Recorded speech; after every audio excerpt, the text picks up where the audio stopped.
Welcome to Hold My Banner. Glad you could join us. Adam and Ante here with you. We're back. Like I always say when I'm gone for a little bit, reunited, and it feels so good. How are you, my friend? I'm good. I'm excited to be back. I see, we're going to talk basketball today, but you see me and Adam are repping some Red Sox gear because it's a Yankees-Red Sox series that we got to pay a lot of attention to this weekend, but I'm excited to talk hoops right now. Yeah, no question. Red Sox, Yankees, big series. It's obviously huge playoff implications for both teams down the stretch. But the later we get into the baseball season means we're getting closer. To NBA training camp, right? Yeah. A month from tomorrow is the first day of fall. Wow. Training camp's about a month away. And so, yeah, we're going to talk some NBA. We'll talk some Celtics. Fantasy trade proposals that caught our eye. It's been like that all summer long. We'll continue to talk about that, the pros and cons of the proposals. We'll look at a couple of teams out west, including, one team that made a huge splash in the offseason, another team that looks like it's one guy and everybody else maybe, but we'll discuss. But first, let's talk Celtics and a trade proposal. Yet another one. This one from Dave Holcomb of Sports Illustrated. He has the Celtics and Raptors making a deal. Sending Derrick White to Toronto, and the Celtics would receive Gradey Dick, 3 first-round picks, and a future conditional swap. So this is based off of an earlier report that the Celtics and Raptors were in trade talks for Derrick White. And the Celtics turned down a deal that included 2 first-round picks. And so Holcomb and his fantasy proposal was like, all right, let's add another first-round pick and see if this works for both teams. Okay, what's your reaction? What are your thoughts? Would this deal work? How would it work? My first reaction is, why in Celtics Nation, or at least some of Celtics Nation, do we continue to try to trade away guys that won championships in a Boston Celtics jersey? Because the fact that we've already done that. If you're a Celtics fan, you're like, well, we've done that already, so, why not another guy? Yeah, but I understand, all right? The Celtics are continuously trying to get under that luxury tax. That's obviously what they've shown us with the moves that they've made over the offseason, and I get that. But, Derrick White, people are already in the streets upset about KP. People are already in the streets upset about Drew Holiday. People are upset in the streets for Georges Niang to come and then for us to trade him away for a rookie, who hasn't played even a summer league game. So I understand that we live in this world where people are upset, but, man, do you know what – Peyton Pritchard, Derrick White. You trade those guys, it's like trading Jason Tatum. You might as well just trade the whole team away. Man, I didn't expect you to be on fire on this one. I honestly didn't see this coming. I love it, though. I am, though, because I'm tired. I love the way. I think you've reached a boiling point with some of these trade proposals. I am. I think you have. I think that's what, it's August 21st. And we've been doing this for the last couple of months, and we've been talking through them. And I think Ante has reached his boiling point. I think that's what this is. And you know what? And the funniest thing about this that makes me mad too is because I want to say that Derrick White does things the right way, but somebody got mad at me last episode for saying that Sam Hauser does things the right way, and I literally laid it out saying, hey, I don't want to say this because he's a white guy, and that's the typical thing that you say about a white guy. But it's true. And I said it because Brad gets these kind of guys. Derrick White is the kind of guy that came into the Boston Celtics nature. He was an underdog. No one thought he was going to become this kind of player that he was, a Team USA guy, and having 30-point games in playoffs moments and all this other stuff, hitting big shots, diving on the floor, doing all the things. But I say that Brad gets these kind of guys because they do make the big shots. They make the right decision every single time. They're not selfish guys on the court or off the court. They make the decision that impacts them in the community. They're out in the community. They embrace Boston. That is doing things the right way. Jason Tatum, Derrick White, Jaylen Brown, whoever. Those have been the guys that Brad has continued to get, and that's why I'm so hurt about trading Derrick White in a package for anybody, because I think that means more to this community and this city than getting a guy like Gradey Dick, who I think is a good NBA player and can be a great NBA player. Is it, taking all that out, do I think this is a one-to-one great trade? No, I still don't think it is. I think Derrick White is worth more than Gradey Dick in 3 technically kind of 4 first-round picks. But it just, when you add that on top of it, Derrick White means so much to this community. Why would you strip them of that? All right. Well, from that perspective, I agree with you. But if we're just looking at it in terms of a basketball trade rather than some of the other stuff that goes along with being a part of a team and a community, if we stick to just basketball, if we look at Derrick White's game and how important he's been to the Celtics team, because we've seen in postseason games over the past few years where maybe Tatum doesn't have it or maybe Brown doesn't have it, and all of a sudden Derrick White's coming through, to your point, with a 30-plus point game. That's so valuable to have a guy that can just go off like that. And it's not just the offensive aspect of his game. Obviously, he's a great defender.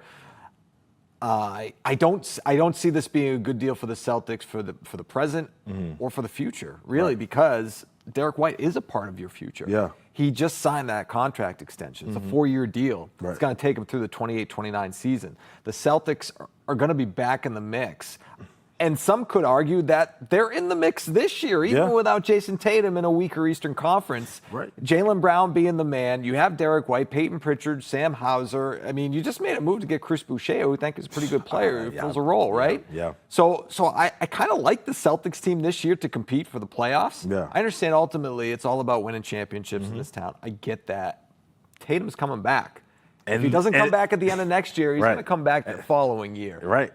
And so, all right, if you get rid of Derrick White and you got Jaylen Brown, we're going to talk about a Jaylen Brown trade proposal coming up a little bit later, but let's just stick to Derrick White right now. I mean, if you're trying to bring in guys that can help you compete for a title, why get rid of Derrick White? Because you're going to be competing for a title 2 years from now with the roster that you have, assuming Jaylen Brown's here, Derrick White's here, and then they do what they did to before with trying to bring in they brought in Kristaps Porzingis, they traded Marcus Smart, they brought in Drew Holiday, so they made moves and they put pieces around Jason Tatum. You already got one piece in Derrick White, and he's under contract for a while, And you brought up a lot of good points there. I think the most important thing is that I think Dave is looking at this from a lens of, hey, the Celtics are trying to get under that second apron. I mean, are already under the second apron, trying to get under the luxury tax as a whole. At least that's what it looks like based off of the moves that they made so far. So this is a deal that brings in somebody who's a $8 million player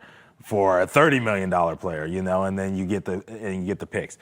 I think the biggest thing that you said there is continuing to try to win and knowing that you have a guy there that already does the things that you have. You know he's going to be there in big games. You know he's going to play defense every single game. You know he doesn't care if he gets 20 shots or 5 shots. When you're bringing in rookies and these picks that we're talking about, because that's really the thing that's sweetening the deal versus the deal that was offered or at least proposed in propriety before.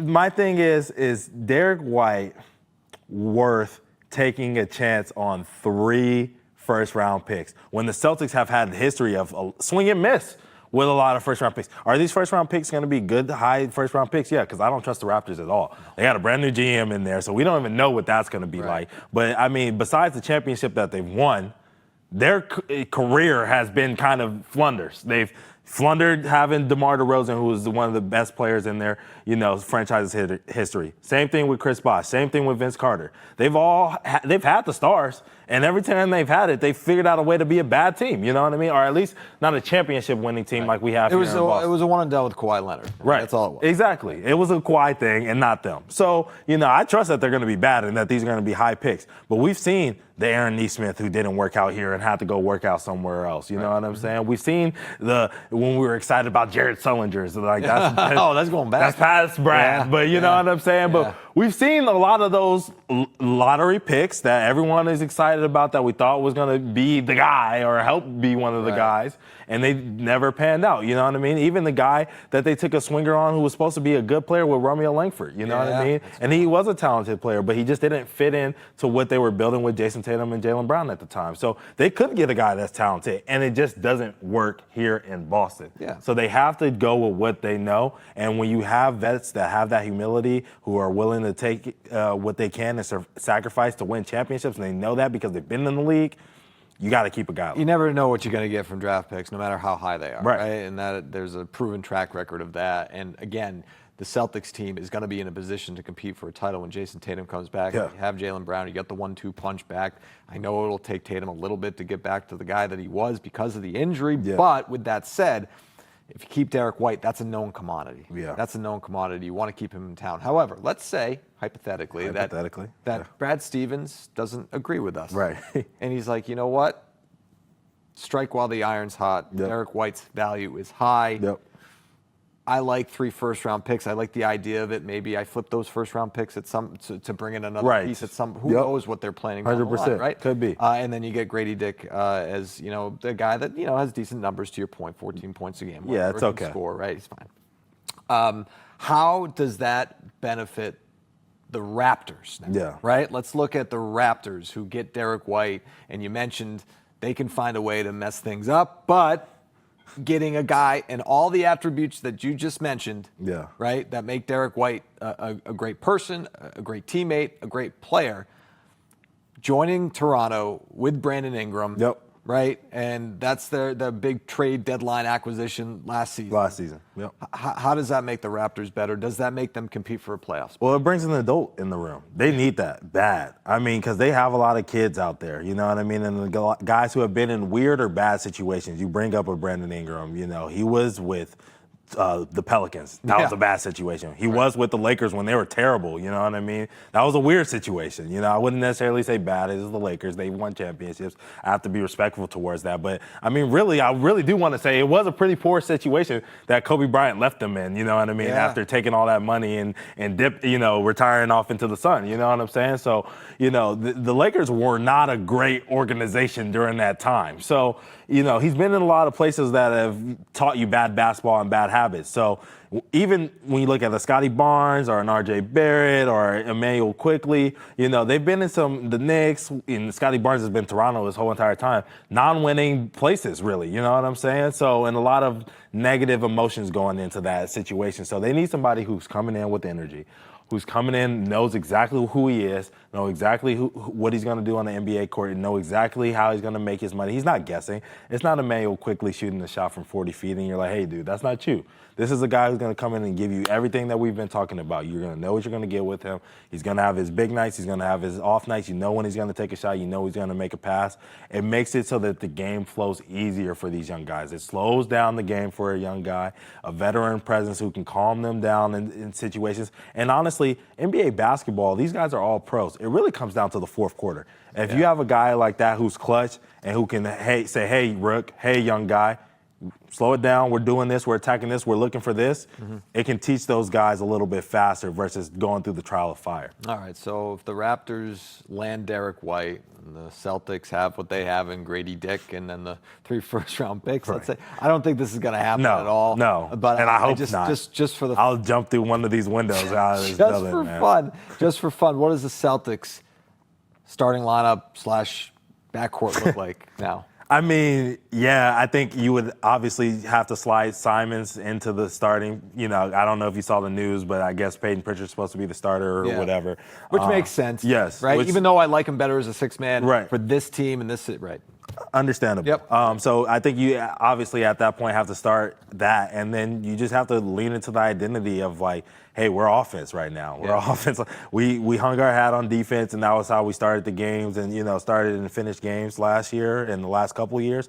But we're an offensive team now. We're going to go out and try to put up 130 every night and see what we can do with that. Because, I mean, when you got Simons and Pritchard as your backcourt at that point, you know, it would have to be, right? Yeah. You're already moving Hauser up. I mean, I would not personally be comfortable starting a Baylor Shireman or Jordan Walsh or any of that at this point. I don't know how you feel about that, but it just feels like that'd be the direction that we'd go in. And you build up the guys, Hugo Gonzalez's and Gradey Dick and all those other guys. You would build them up, but I wouldn't be excited about it. It would tell me that the Celtics are committed to a rebuild. Yes. Right? They're committed to a rebuild in the year that Jason Tatum is away because, again, that's not a winning lineup. Yes. Right? Putting Derrick White in helps you become more of a winning lineup, right? Yes. Again, Celtics aren't going to be championship contenders this year. We all know that. They'll be playoff contenders, though, with the roster that they have. I firmly believe that. Right. And so I think that if you make this move, it's either, okay, we're in rebuild and we're going to figure it out either at the deadline or more likely next offseason in terms of what they want to build around Jason Tatum and Jaylen Brown moving forward. Because, with the draft picks that you would get in this deal, that might be good as part of a bigger deal that you can make that can help the roster. And so if that move is made to trade Derrick White, which again, don't think it will be, please don't. That must be the play, is to plan for the future and then come through with something bigger, right? Yeah, you would hope so. You would hope so. All right. Speaking of trade proposals, we talked about Derrick White. Well, there's another fantasy trade proposal that's, probably going to get a similar reaction, I think, on the other side. So if you want to see fired up Ante Campbell, stay right there. All right, welcome back. Adam and Ante back with you. So we were talking about a fantasy trade proposal of Derrick White to Toronto in exchange for 3 first-round picks and Gradey Dick. We got another one for you. And this one involves Jaylen Brown. This is from Bleacher Report's Zach Buckley. And this is the trade proposal right here. So the Celtics would trade Jaylen Brown to Detroit, up-and-coming Detroit Pistons. And Celtics would receive Ron Holland II, Jaden Ivey, Tobias Harris, and a 2027 first-round pick, which would be top 4 protected. Okay, so before I ask you, Ante, about what you think of this deal, I will tell you right now, I like this one better. I like this one better immediately than the one that was proposed for Derrick White. What say you? I like it better. That's not saying. It's like we're at a used car lot, and all these cars are crap. But, you're going through the lot and you say, well, I like this one better. Right. It's not the station wagon or the minivan we looked at. Right. I'm not going to get laughed out of the parking lot. Yeah. But this one still is not great. Yeah, it doesn't taste good. And your mom is just sitting there with you. She's like, you got to pick one. You got to pick. I feel like I'm almost forced to, But no, I mean, look, okay, here's what I'll say, okay? Because I'm obviously wasn't a huge fan of Gradey Dick in his play and all of that stuff.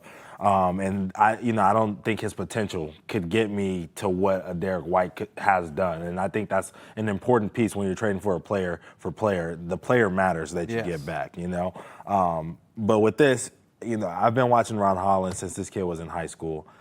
He's a great defender.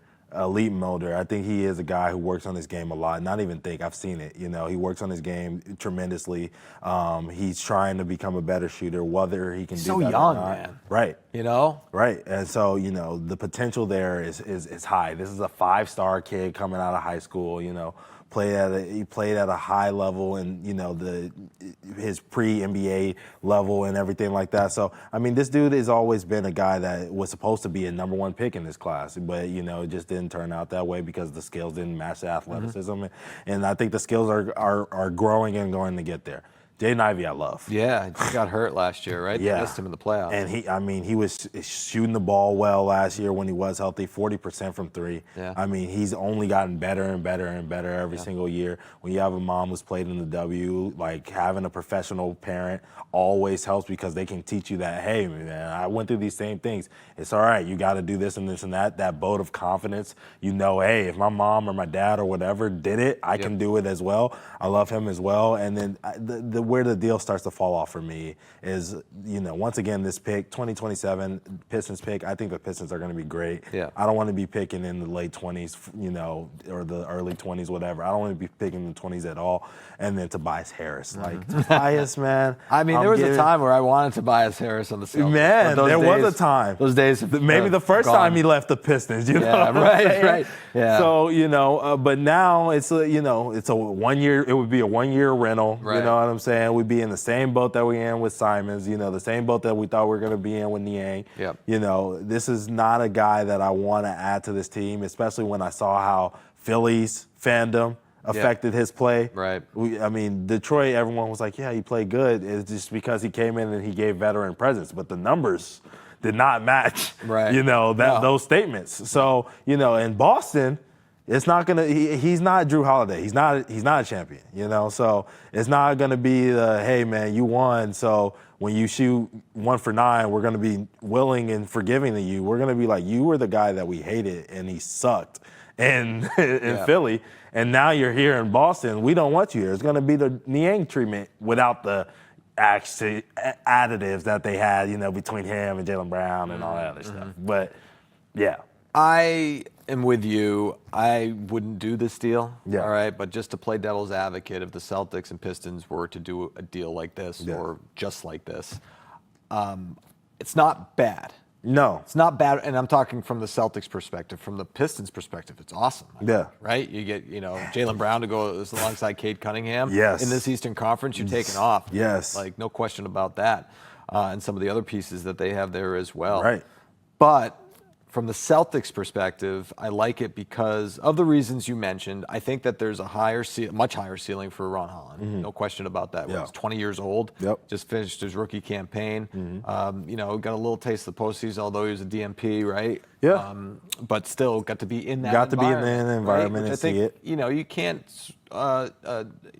underestimate. I think that's important for a young player to see what playoff basketball is all about. And then with Jaden Ivey, I think that's a talent, man. I think that's a legit talent who, again, we're talking ceilings, like his ceiling's higher. So you got two players. Right. If he's there last year, I think they beat the Knicks. You Right, know what I mean? exactly. I mean, as it was a 6-game series, right? So I think that this would be a good deal from that perspective. Tobias Harris is good in the sense that you got an expiring contract that's going to come off the books the following season. That would be the plus, but I just don't want it. What is it, like 28? I think 26 million, 26? I believe. Yeah. So you save money right out of the gate, right out the top. Doesn't get you under that apron. But with that said, it's all about the following season, which we've been talking about when it comes to the Celtics, right? Like, yes, they're going to compete this year. I believe, yes, I think we both believe they're going to compete this year and push for a playoff spot, in this Eastern Conference. Yeah. But it's all about 2 years from now and what the team looks like. And I think that shedding that much salary off the books creates a lot of roster flexibility. It opens things up,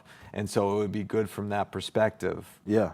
But going back to where we both land here, Jaylen Brown is a known commodity. As good as those two players can be, and Jaden Ivey has shown you a couple of years where he's been good and he's getting better and he's coming off the injury, and I think he'll be fine.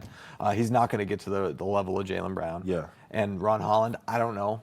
I just don't know yet. Yeah. Right? I mean, you played against him. You talked about some of the qualities that he possesses.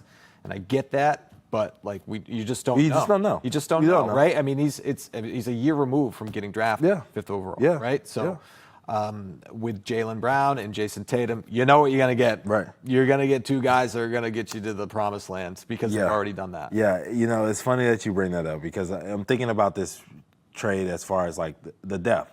Obviously you're bringing in 3 ready-to-go NBA players, Ron Holland being less of the 3. But he still he played 15 minutes a game for a playoff team last year, which means he can play. And we only expect him to grow and get better. And when you do that trade now you're looking at how much is Jordan Walsh's development getting stunted? How much is Hugo Gonzalez's growth getting stunted? Because you're bringing in these wing forwards that are coming in, and it's going to have to take minutes away from somebody, you know what I mean? Because Jason Tatum is going to come back, hopefully next year as we're seeing him work out and go through this process. He looks pretty good, at least right now, for a guy who tore his Achilles not too long ago. So those questions are always going to pop up in my head like, okay, Ron Holland, it could be this guy, but how is that development track going to work? Because we're taking flyers. You were talking about, Ron Holland, we don't know what it's going to be like. But then I was starting to think you're right, but we're taking a flyer on Josh Minot. We don't know what he's going to be. We're taking a flyer on Hugo Gonzalez, you know what I mean, who's similar to Ron, actually very similar to Ron Holland in the fact that, going into a year ago, Hugo Gonzalez was in top 5 conversations, you know what I'm saying? Right. And then now we get him, in the late parts of the draft this year because he fell and he didn't do the things that he needed to do, in EuroLeague. But these are the guys that we're kind of taking flyers on. So I'm like, if I'm taking flyers on guys that I haven't really seen play NBA basketball, and I got a guy who has played some NBA basketball and I know what I got, a little bit more than that, then I kind of would prefer that and kind of move on from a Josh Minot, but I want something for it. You know what I mean? Trade a Josh Minot. You would have to get some other things done, but I just think there would be some overcrowding going on here. And Brad will really have to think about the development of the guys that he wants to develop. No flyers on everybody. who are the top 3 guys that we're developing this year, and then move forward from there. I would agree with that, and I would also say that it would diminish the trade value of a Josh Minot or a Jordan Walsh, right? Whereas if those guys get some playing time and some meaningful minutes and the opportunity is there for them, then their trade value, they're worth something now. So then let me ask you this. We don't want to, what is it, August 21st. We don't want to make this trade today. But couldn't we possibly make this trade in like January? After we see those guys play a little bit more? Does that sweeten the deal a little bit for you? Well, that's a good point. And also, you have to remember, too, in January, one, Jaden Ivey's health has always been an issue, so he could be out, which could, help us out a little bit there as far as the Pistons draft pick level. And then same thing with Cade Cunningham. That was the first full season that we got out of him being healthy last year. So the injury question still remained for him. If he goes down, the Pistons could be a bad team, and this could end up being a huge trade because that 2027 first-round pick can now be a lottery one. Yeah, that's a great point. I mean, I think we're going to assume here that Jaylen Brown is healthy, that Jaylen Brown is performing to, if not the level that he was at, maybe even a little bit higher, because he's got no Jason Tatum from a stats perspective. And, I mean, this deal would look better because you know a little bit more about Josh Minot and Jordan Walsh at that point, just to name those guys as 2 examples, and maybe somebody else. Baylor Shire, or whatever comes through. And so, I mean, then there would be some value there with those guys, and you'd be able to do something moving forward, and then you'd have the cap flexibility because of the expiring contract to Tobias Harris.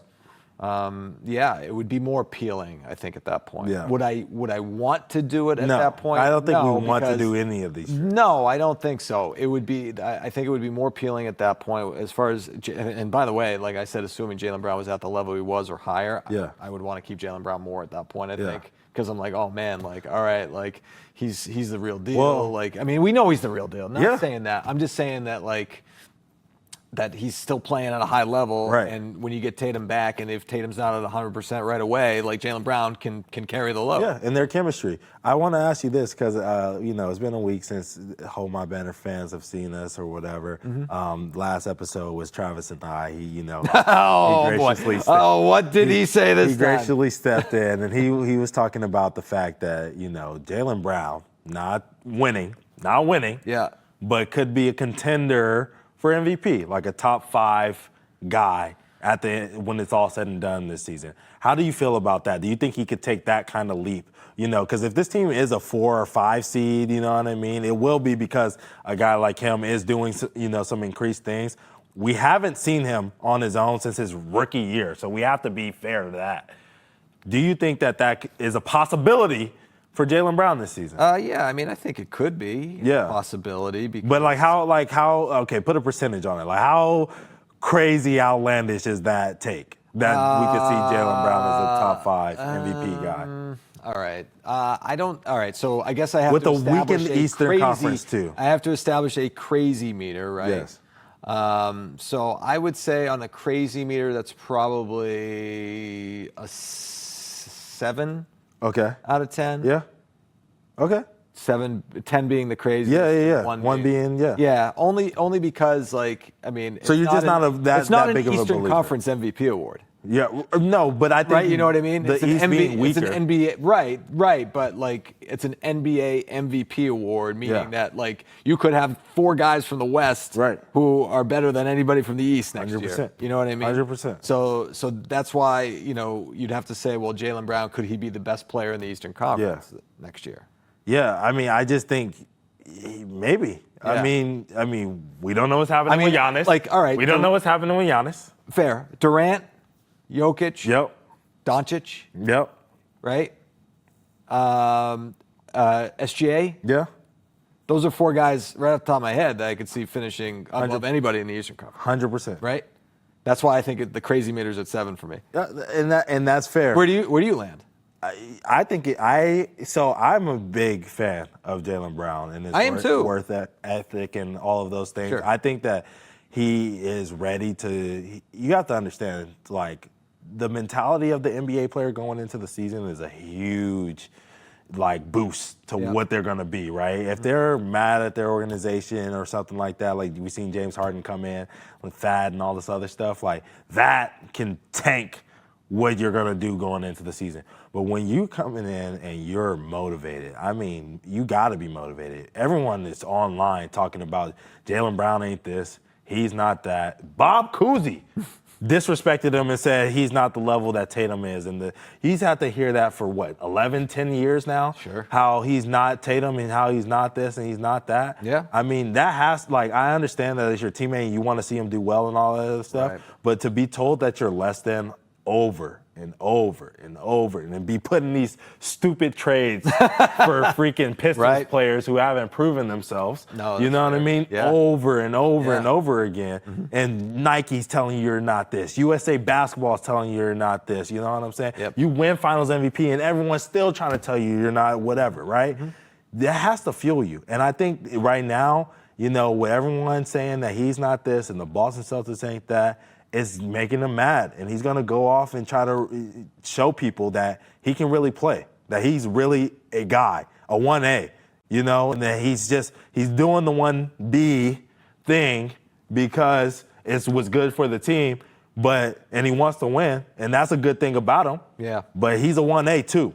That's why I'm excited to see what he can do this year. Yeah. For all those reasons, because being a 1A to a number 1 or whatever, however you want to put it, Right. you know, is gonna, like, you know, there's only enough basketballs to go around. Right. And now, like, I mean, he's the man. Yeah. Like, without question. So what is his ceiling? Like, has he reached it already, or can he take it to another level? Right. And for all those reasons you mentioned, I'm excited to see it because we know he's a winner. Yeah. He's been slighted. Yeah. And he's got a tremendous work ethic. Yeah. And the only question with him, you know, outside of, like, can he take his game to another level, is the health thing. Yeah. With the knee, right? Yeah. But yeah, so that's why I don't want to trade Jaylen Brown. Me either. And I don't want to trade Jaylen Brown too, because I know that Jason Tatum is going to be back in the mix. So, yeah. All right. So we're done. I think we're done with the trade proposals. Thank God. For this episode. All right. Yes. We're going to move on and take a look at a couple of teams from the Western Conference. One team has high expectations. The other team, not so much. That's next. Welcome back to Hold My Banner. Adam and Ante here with you. All right, so we're done with trade proposals. Ante. Yeah. All right, we already said no to trades for Derrick White and Jaylen Brown. So with all of that said, let's move on to our team preview. Yeah. And move over to the Western Conference and the Houston Rockets. Look at Jabari Smith Jr. putting in the work this summer. Look at that. He looks good, man. He looks good. Hey, I can't lie to you. You know, he came in as a skinny guy from Auburn, but this man looks swole now, and maybe it's because they got championship aspirations. Yeah, well, I will say that the reason that a lot of people are picking the Rockets to do big things this year is not because of Jabari. It's because of another, like, 6'10", yeah, small forward, power forward. Yeah, he's got. What's his name again? I think it's Kevin Durant, of course. Yes, yeah. The big offseason move that the Rockets made and the blockbuster deal with the Phoenix Suns. And so, I mean, Kevin Durant is now a member of the Houston Rockets, and he has them as title contenders by some. So the question is, the Rockets, who won 52 games last year under Ime Udoka. Which is shocking. Yep, who, again, under Udoka is showing steady improvement, right? Yeah. For year one, 41 wins. Last year, 52 wins. Now you got Kevin Durant. Yeah. What do you think of this Rockets team going into the year? You know, so it's funny. I love being on the show with you, and I'm glad that I'm on the show with you because I don't have to be on it with Travis. All year. Let's clip that one off and we'll send it to him. All year, this man was betting on the Rockets. Him and Rockets fans were telling me that I was a hater because I told them in January that they were going to get bounced in the first round. And they were like, you're a hater, you're this, you're that. And I was like, I'm not hating. You guys just aren't ready. You know what I mean? And you're not making deals now towards, I think some of it was before the deadline when I said that. Some of it was after the deadline. Like, you need to make that swing trade for KD at the deadline last year. And if you did it, then you really put yourself as a championship contender. But if not, you have a lot of guys who we don't know who the star is. Like, right. Well, you ran into a Warriors team that's been there, done that. That right? too. I mean, that's and they know who they are. Right, exactly. They know who they are. Who was the star of their team last year? They don't know. Right. Was it Jalen Green? Was it Alperen Şengün? It might have been Şengün. You know, the All-Star. I think it's Şengün. I think everybody. I think Ime thinks it's Şengün. I think everybody in Houston Rockets Nation knows it's Şengün. But you had a lot of guys, even with the Tari Eason and the Jabari Smith Juniors, like they're trying to establish themselves as a guy. You know, and they never really got to that point. And I also didn't love that they had a rookie that I think can play. Like, I love Reed Shepherd. I think he's ready. And he's sitting and watching Fred VanVleet, who's a good NBA player, but at this point in his career, probably not a starting guard on a championship-level team, at least as one of the second or third best player on the championship team anymore. You know what I'm saying? But a valuable piece because he does have all that. 100%. So I think there was a lot of cloggage in that Rockets arena last year. This year, ain't no cloggage. Get the ball to 7 and watch him play. And then he's going to throw the ball to Şengün, and Şengün's going to spread it out, and everybody be ready to shoot. I think this is going to be a great opportunity, that combination of having a sicko like Ime, meaning like he is like all in on that basketball right now. Like he's so focused on helping his team. He's willing to fight players. You know what I mean? He's willing to claw and scratch just like his players are. I think they're going to have a very hungry Houston Rockets team, a team that's going to have some bumps in the road a little bit here and there as they get used to playing with Kevin Durant. But, man, when it comes playoff time, this is a team you are not going to want to see. Got him on Thompson, too. Yeah. A solid year last year, man. Like, this is a good team. Yeah. It's a good team. They actually, and I forgot about this, they brought back Clint Capella, too, into the mix. You know? Slid that deal under the table. Yeah, I know. I know, but it was kind of funny. But, I like the Rockets. The only question mark that I have, and, well, it's not the only one, but it's the big one, is the age and, you know, the potential, like, you know, injury situation with Kevin Durant. With KD. Right? Because, hey, listen, KD played 75 games last year, right? But he'd been playing like around 55 or so, right? So you want the 75 games, but you also want to keep him upright for the postseason. So it has to be, if it has to be 65, 70, doesn't matter. But I'll also say this, like, this isn't the first team that brought in Kevin Durant and said, all right, we're going to win the whole thing. Yes. Right? Yes. But different from the Nets, different from the Suns.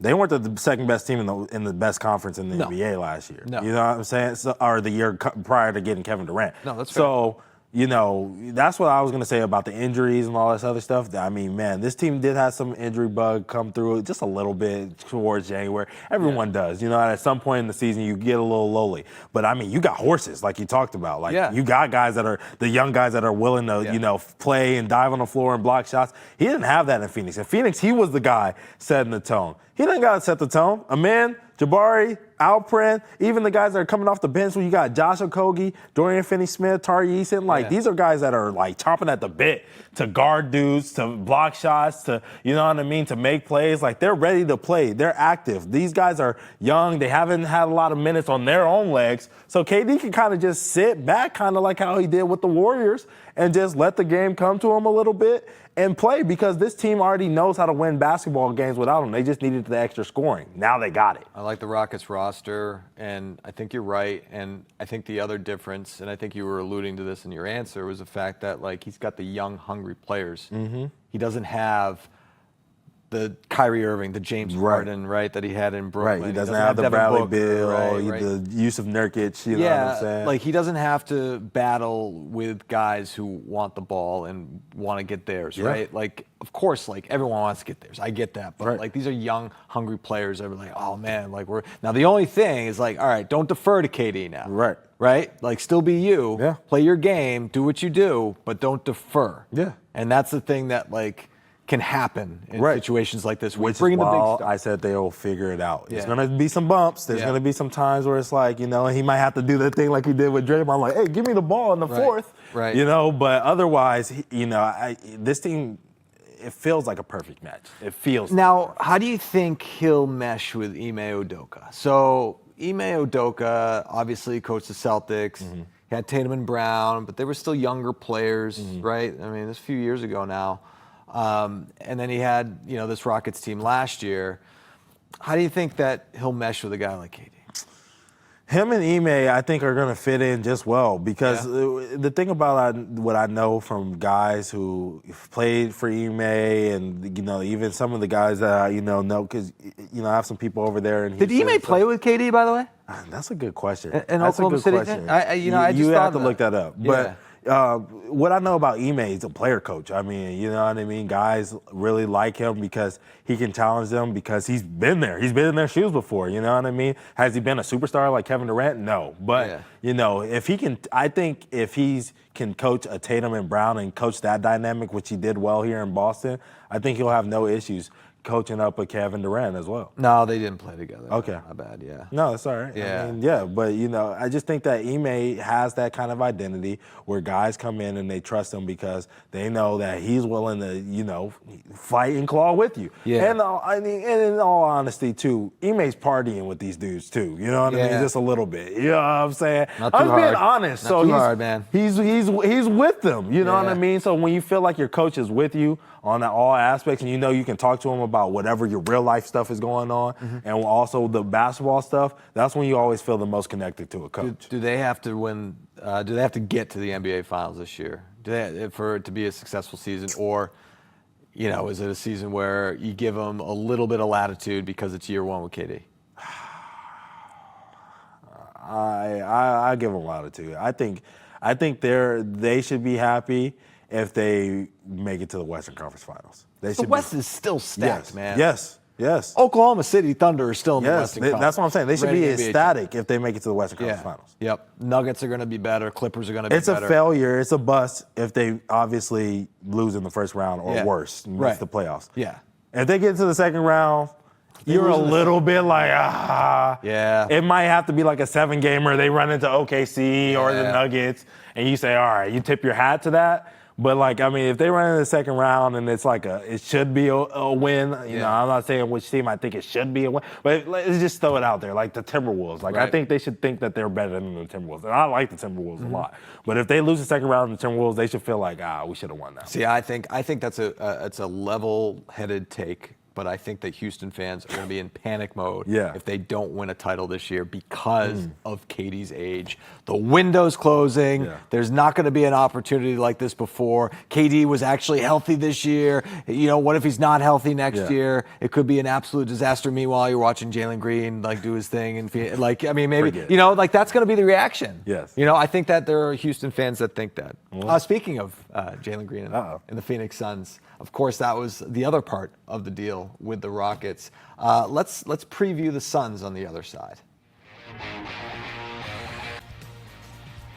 Welcome back to Hold My Banner.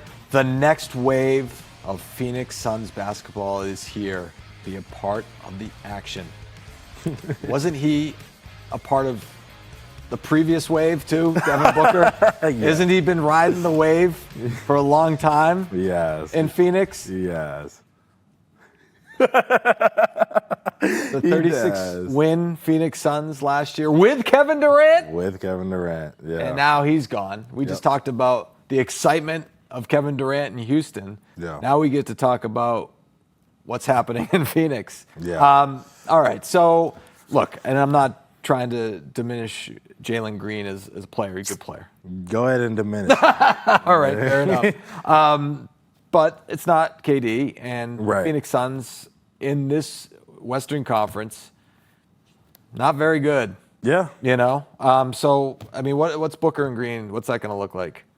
Bad. I remember, I'm just being honest. Yeah. I remember the days of, we might have D-Book at point guard, and he had to run some point guard before KD got there and stuff like that, and before Chris Paul got there, and it wasn't good. I think the same thing here. I think Devin Booker is a star in this league, but he's best when he has a true point guard next to him, and he doesn't have any other guys who are on ball, one-on-one, whatever. You just let him do his thing and let all the other pieces flow around it. We saw that when he had Chris Paul and DeAndre, and they went to an NBA Finals that no one thought that they could get there. Mm-hmm. We were right that they couldn't win. That wasn't going to happen. No. But that's when if you're building a team around Devin Booker, that's the blueprint. Mm-hmm. So going to get a guard, once again, who is trying to figure out who he is in the league, figure out if he's an efficient, high-volume scorer, figure out if he's a 3-and-D or a defensive guy as well, or a facilitator or whatever. We don't know still what Jalen Green is as an effective basketball player at the NBA level. So when you add that in, you're going to add in the antics of the Dillon Brooks part of this deal as well. Yeah. I'm not really a fan of that because Devin Booker talks smack. We know that. He's a smack talker. So a lot of people got his name as a target on their list. Every time they see the Phoenix Suns, they're like, oh, yeah, the Phoenix Suns, they're bad. They're supposed to be bad this year? Yeah. I want to make them feel it because I remember those years when Devin Booker had it rolling and he was talking, he was chirping, you know what I'm saying? So now you're going to have that with the Dillon Brooks antics as well added to it. I foresee a lot of fights over there, and what is it, Footprint, I think it is? I have no idea. They've changed it like 85 times now. I always lose track. I did a Red Sox-Astros series last week, and I was calling it Minute Maid Park for the first part of the show. Right. It's not anymore. Right. It's Daikin Park, Like, all right, cool. Can't keep up with the sponsorship. Right. That's when man, it's like when you long for the days of a previous sponsor of a venue. That's when man. It's like right. God, that's why you got to hold on tight to the MSGs and the Fenway Parks these days. But anyway, I digress. Not a good team, and you wonder how a star like Devin Booker is going to handle all of this. Yeah. Again, you brought in KD to be the 1-2 punch, didn't work out, and he gets traded. Now, you're in absolute rebuild mode. Yeah. So you look at some of the pieces they got. Got Mark Williams and trade with the Hornets. I did like that. Yeah. I did like that just because I think Mark Williams is a good player when he's healthy. The Suns couldn't afford to have Yusuf Nurkic, and you need to have somebody that is good when they play. Yeah. You know what I'm saying? So they can afford to take flyers, especially they probably need some draft picks. So if they're bad and he's hurt, fine, whatever. Kaman Malowich, who they got from the draft. I think he has a good idea. So did you like his summer league? Did you watch it at all? I watched a little bit. He looked to me like, all right, this is your typical really, really tall guy. Shot blocker. He's fouling a lot. Project. Yeah. Fouling a lot. A little loss on the offensive end, but it reminds me of every, like you said, big like that. I remember watching DeAndre Jordan, when he came into the summer league. I remember watching Clint Capella. We just talked about him come into the summer league. Guys like that, they come in a little gangly. They're not sure where they're supposed to be at. And the game's moving a lot faster. You can't park yourself in the lane anymore. You got to get used to that from the college game. And you got to figure out how to, what they call like 1-2. It's like 2 in, 1 out. Like you're in for 2 seconds and you're out because you got that 3 seconds in the key. So they have to figure out how to play that game on the lane line. And once he figures that out, which I think, guys like Mark Williams, who has figured it out over his quick young career, he could teach a guy like Malowich how to do it and how to be an aggressive shot blocker, but also be there for rebounding position and be there as the back line of his team. So I think, obviously Williams not a veteran. 2 Duke guys, though, so they should be able to talk and understand each other and probably already have some pretty good rapport. Is Jordan not the right guy, being a young coach? He's 40 years old. He's going to be the 5th youngest coach in the league. You got a lot of young players, but you got, to your point, you got Devin Booker and you got Dillon Brooks. Yeah. Right guy, wrong guy, okay, we'll see. Anytime I see a young coach or a new first-year head coach become an NBA guy, especially when it's a young guy, like you said, in his 40s, I feel like bridge. And maybe that's me being a little just biased to remembering the days of when I lived in Los Angeles and I